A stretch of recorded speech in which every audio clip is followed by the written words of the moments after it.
You had some huge successes, and one of them was, I want you to tell me about two young girls that you signed to Universal Music Russia.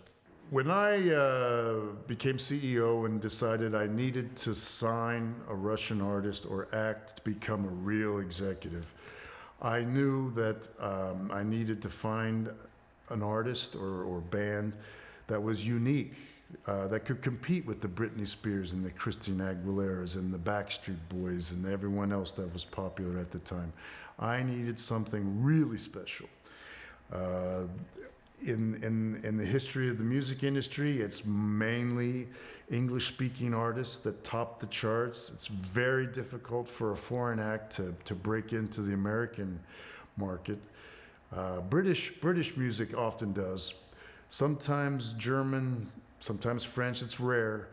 Never had a Russian artist, never had anyone from Eastern Europe become a successful recording artist in the international music market or in America. So the challenge was great, and I was looking everywhere. And then one evening I saw a music video on MTV, and it was a duo called t.A.T.u, and there were these two young schoolgirls, and on one side of the fence they were standing there in the pouring rain, and on the other side of the fence was the community, their teachers and parents and local leaders. And the two girls looked at the other folks standing there, and in a tremendous act of just provocation, kiss in the pouring rain. And it was not a sexy kiss, a romantic kiss, it was a rebellious kiss. And that's what t.A.T.u was. They were the Russian Sex Pistols. I mean, they were a provocative act meant to stir up trouble. And that's what they did. And when I saw that video and I heard that song, I knew I had found my international breakthrough from Russia. And all I could think about was signing them to Universal.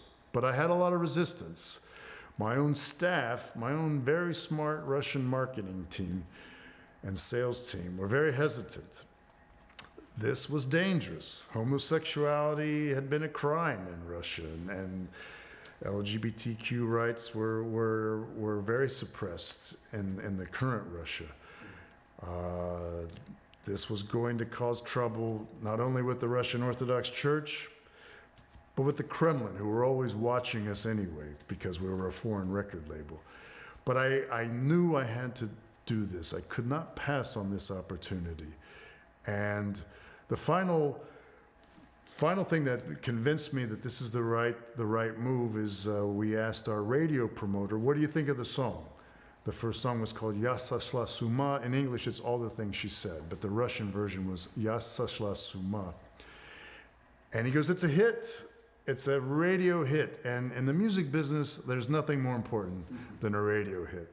So that was the sign I needed to move forward and offer them a record deal, and that's what we did. We signed them up to Universal.